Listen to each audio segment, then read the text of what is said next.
Okay, now we are live.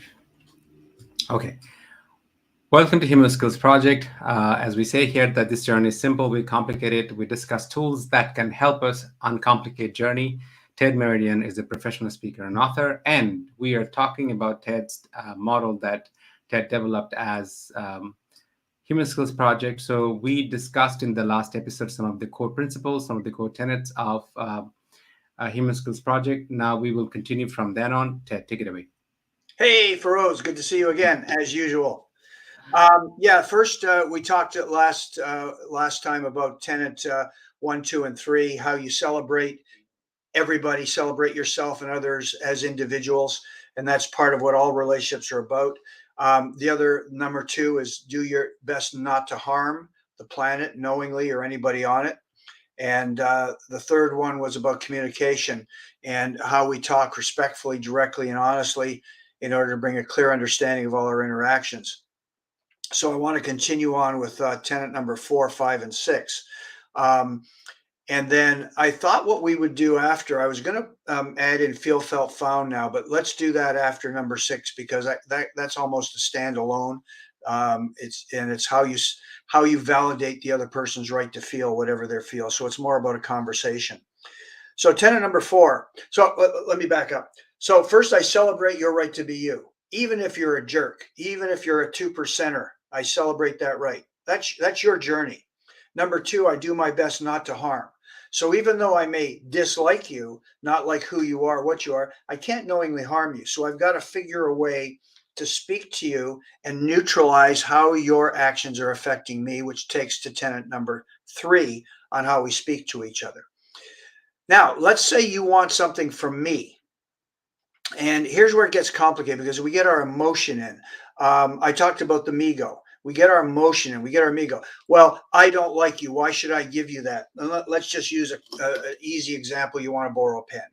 So I would say, you would come to me and say, hey, Ted, you got a pen? Well, I don't like you. And in my research, I found out that if you like somebody, if they're in your sphere of influence and you like them, you will go out of your way to help them.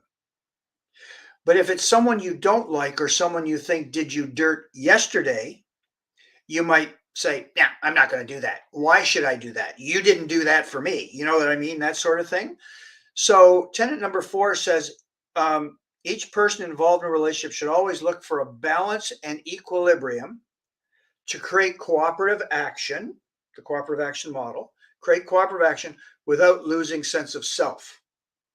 Okay. So let's deal with sense of self first. Whenever I'm dealing with corporate, there's 2 sense of selves. The corporate sense of self are the laws, the rules. If I do this for you, am I going to break a law? If I do this for you, am I going to harm the company? So, in the personal sense of self is what's your level? Where's that toxicity line? Where's that line where it's so toxic you start shaking and need pills or something?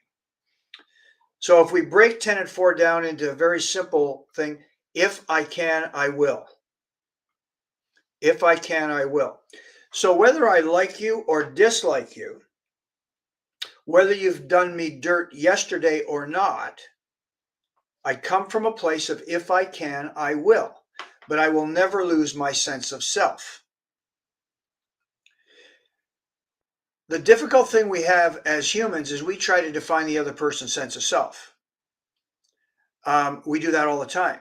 So you're talking to a friend, you're talking to somebody, and they say, well, this is happening to me in my life. And right away, we jump in and say, I wouldn't let that happen to me. You shouldn't put up with that. You need to go. Well, the problem with that is that everybody has a different line in the sand, where I might tolerate something a little more, you might tolerate it a little less. So each individual, and if we keep this in mind throughout this whole discussion that we have, the whole model is about how I act and react. It has nothing to do with anybody else does.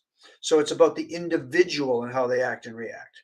So tenet number 4, if I can, I will, but I'll never lose my sense of self.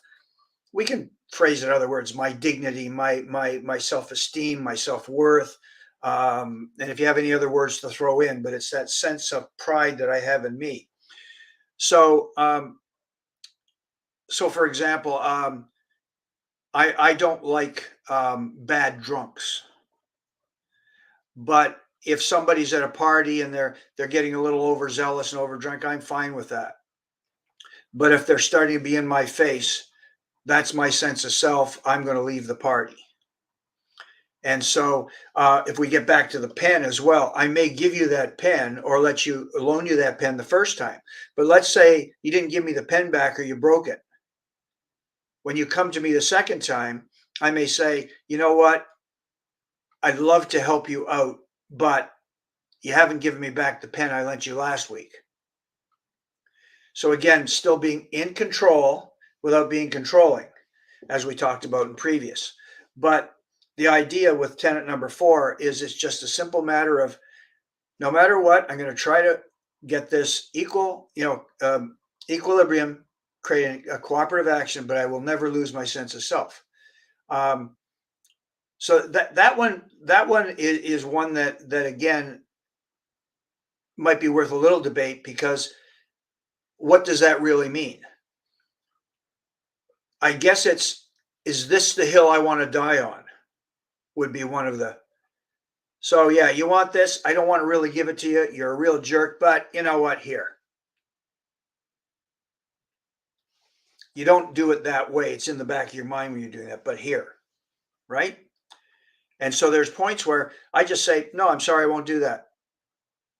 The other thing too is when we realize that we have the power, when someone says, why aren't you going to do that? I don't have to tell you. I just don't feel comfortable doing that.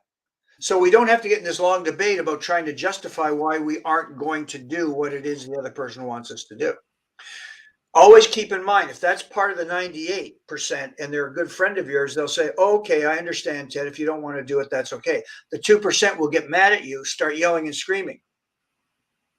So therefore, through this whole process, the 2%ers enhance themselves in our lives. They expose themselves in our lives. Because if I say, I'd love to help you, but I can't, and you go crazy on me, you've just actually supported my reason for not helping you because you are that true dyed-in-the-wool 2%er, and it's just going to make me crazy to help you. So there's that aspect of it.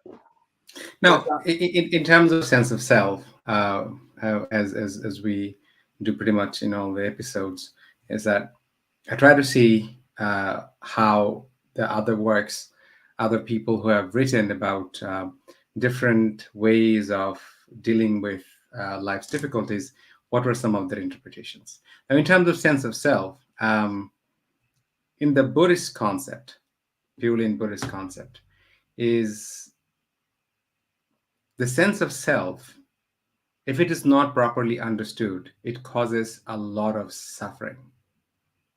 Now, I say it this way, and I want this conversations also to be able to contribute people who want to have tools for their mental health, and also for people who really want to think deep into the underlying principles that makes who we are. Now, I was just writing for a presentation. There's a conference in Greece in April 4th, where I'm trying to understand that people in times of difficulty, as we are going through right now, pandemic, unprecedented income inequality, people's feeling of loss, their loss of their sense of self, that something has happened and it's out of their control. It's very easy to make fun of people who are out there doing, freedom convoy, saying that, anti-vaxxer and all of that. It's understandable. Okay, it's easy to make fun of that. But rather, if I want to understand that, what is the underlying principles, why they're feeling that loss of sense of self? We will see that a lot of the interviews, people who are in anti-vax, particularly the freedom convoy that happened in Canada, you will hear a commonality in expression of concern that it's been 2 years, it's pandemic, my income is at stake, I'm going to lose my house, I'm afraid about my children. And in Canada particularly, that people in there's a study called Edelman study, they uh, do a regular study every year to see that how people feel towards their government, towards their authorities. Mhm. People in Canada don't feel that their future is going to be better. And this is a study. This is a study that is done every year. Now let's bring the sense of self, Buddhist concept of sense of self. Buddhist concept of sense of self is that who is Ted? If Ted thinks Ted is the accumulation of all the ideas Ted has heard about Ted, and Ted has thought about himself, it's just an accumulation of some concepts. And if anybody says something that hurts that sense of self, Ted is going to get protective, defensive, and violent. Right. So I'm sure that you know that famous story of Buddha, that somebody came and he was being very abusive and swearing, saying a lot of things to Buddha. And Buddha, after hearing all of that, says that, well, let's say that a guest comes to your house and gives you a gift. And you say that, no, I don't take the gift. Who does the gift belong to? And Buddha says, well, you have offered me. It would still be the giver's gift. Yeah, so I don't accept it. Yeah. So here we see that in this story, very simple, but it's very deep if you think about the insight, is that you can tell me that I'm A, B, C, D, or whatever you want to tell me. But if I feel that my sense of self is built on your opinion, I'm going to get defensive. That's right. Yeah. And then I'm going to do conflict with you. So here, can we try to unpack a little bit more what do you mean by sense of self? Well, the sense of self that you've described is true, but I think also part of that sense of self with the truckers and the anti-vaxxers, that's all also been brought on. The fear is false evidence appearing real. The fear, the propaganda is giving them to get a stance of where they are in today's society, and then they get caught up in the attitude that it's them against us, and so you join that group or this group, right? My sense of self is about, and you said this, all of the accumulated TEDs, right? For example, if someone was talking to me about being gay, and I knew they were anti-gay, but they still needed the pen from me, I would give them the pen, because to me, they have a right, tenant number 2, to be anti-gay.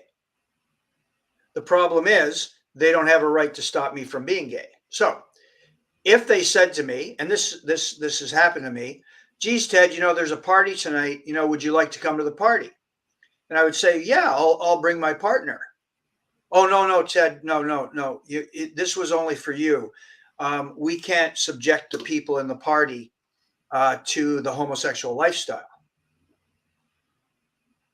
Then I would say, I'm sorry, I can't go. So that's my sense of self. You see what I mean? So there is a fine line, and only the person, I, can define what that line is. Someone else may say, no, you're anti-gay, I'm not giving you the pen. That's their line. We may disagree with that line, saying it's a hard stance, or they may disagree with my line, saying my stance wasn't hard enough. But again, as we go through these series, the key is it's my decision. Yeah. On that point, that it's your decision. It just, as you just have said, that if somebody would invite you and if you show up with your partner who are homophobic, can't deal with it and say that I can't subject the homosexual lifestyle to the guests. Now, sometimes it's not always. I mean, I was just, I had a recent conversation with Judith Butler, and I also mentioned this, that April 25th, 2016, the first openly gay rights activist in Bangladesh, Chulhaz Mannan, and his friend, lawyer, they were brutally murdered in 2016, not very long ago, 6 years ago. Yep.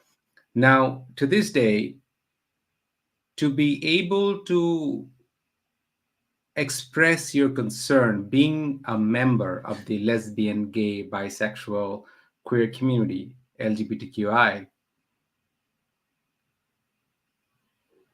it's dangerous. We so far have only managed to wrap our, I'm talking about Bangladesh, I'm talking about, how this conversation that you and I are having can be applicable to anywhere, any parts of the world, understanding at the end of the day we all are humans and our human relations are intersubjective. So there, only we have wrapped our head around transgender a little bit, and that is also because the government made certain changes in policies, and a government has recognized transgender people. Right. But we still have a long way to go when it comes to gay, lesbian, bisexual people, right? Yeah. So in Canada, maybe you have the freedom, like you said, it's my choice. You may have the choice to say that I'm not going to show up in your party if I'm not invited there with my friend, with my partner. And I'm not, I'm gay and I'm gay, that's it. But that is not a choice everywhere. That can be a choice in Saudi Arabia. That can be a choice in, yeah. Yeah, I understand that. I understand that.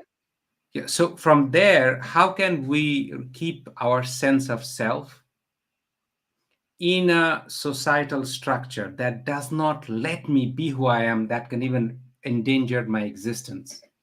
Well, one of the things we talked about earlier is how do you change that society and how do you affect the stream? Now, back in before 1969, it was against the law in Canada. It still is against the law in some states, like not in some states, but the acceptance of it. There's still not a lot. So there were people way before your time and partly before my time, but who started standing up.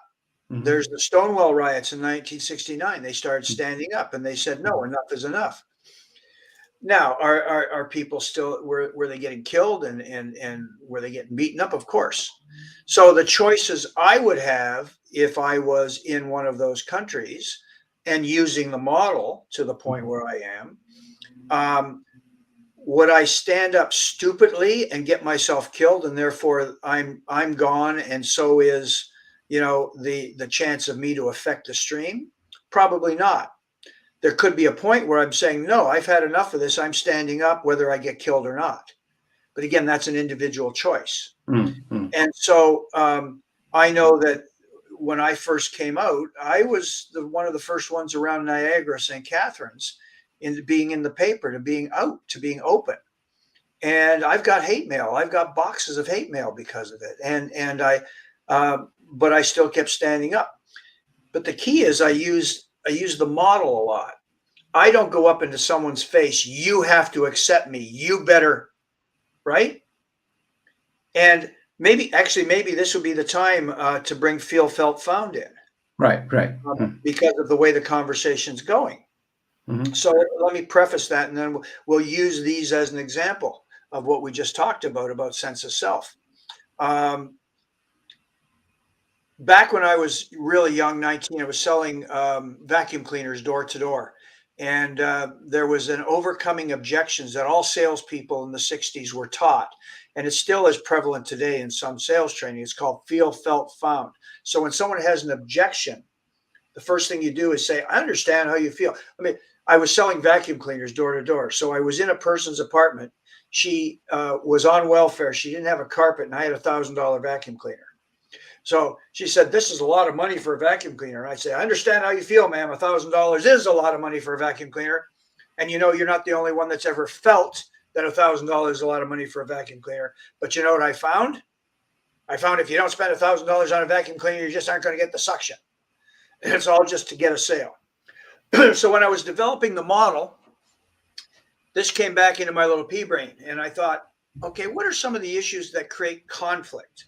And I broke this down. First of all, on the feel, we most of the time don't validate the other person's right to feel. Okay. We don't. Gee, I'm afraid of flying, Ted. Oh, you shouldn't feel that way.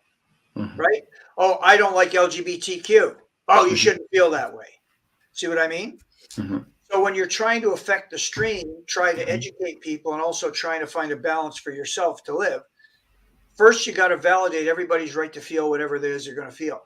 Number two, most of the time when someone is feeling something, especially something that's angst, They believe they're alone.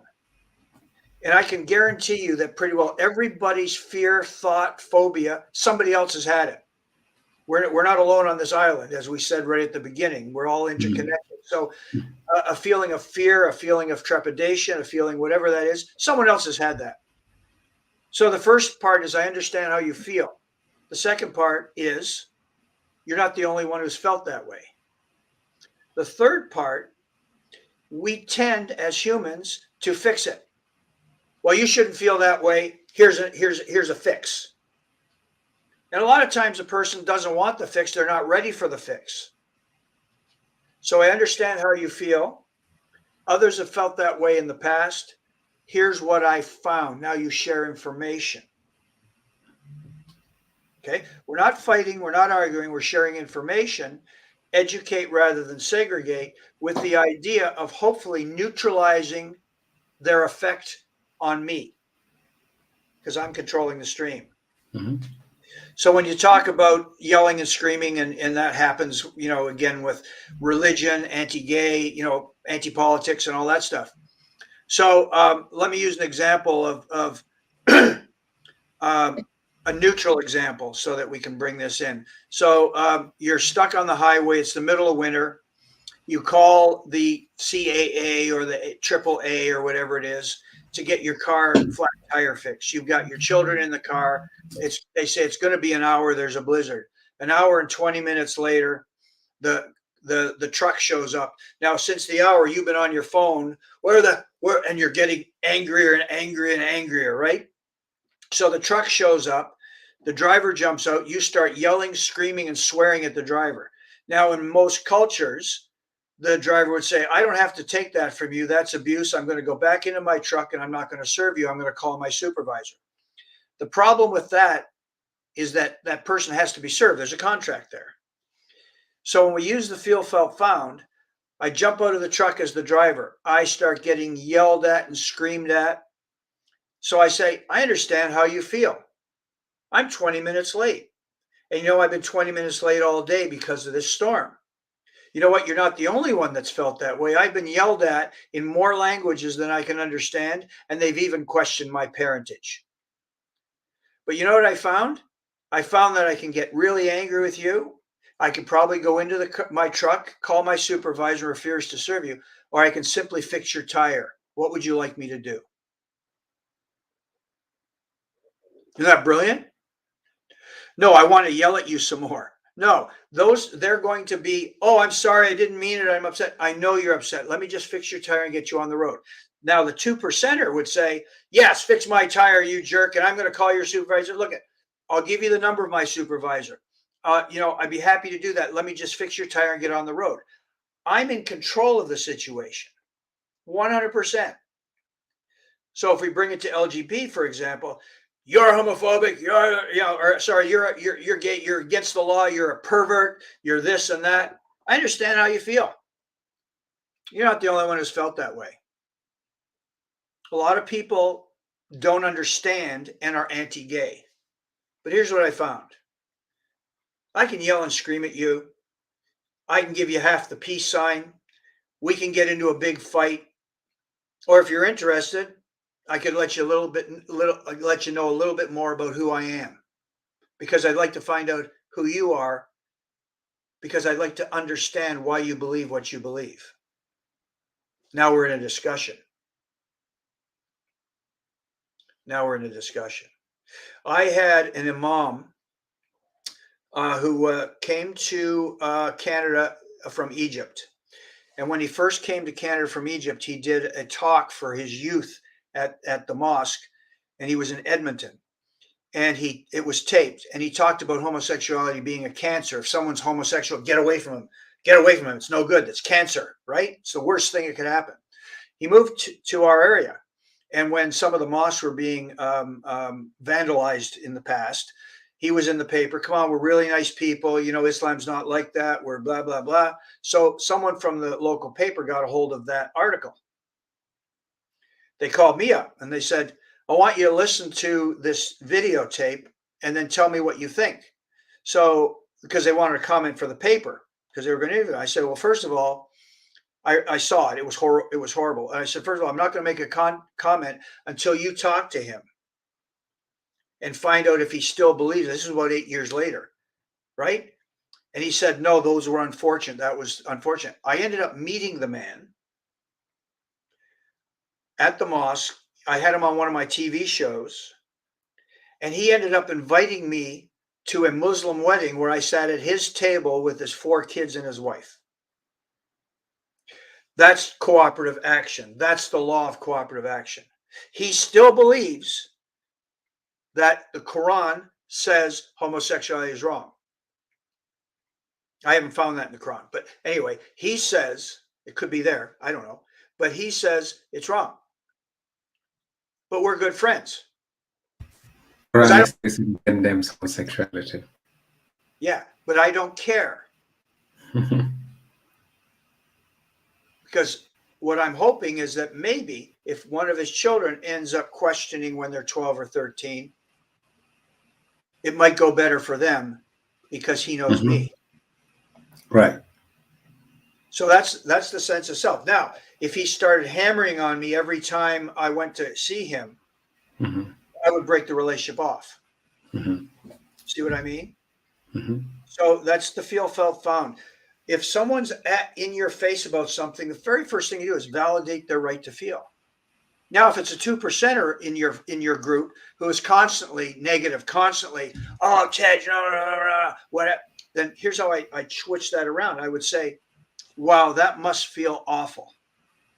So what are you going to do about it? Then you throw it right back to them. Now, I've had some people argue about, I understand how you feel. How could I understand how you feel if I'm not an LGBT person from Bangladesh? Change the words. So it's not a matter of doing the words. It's the 3 phases of feel, felt, found. So help me understand how you feel. I'm trying to understand how you feel.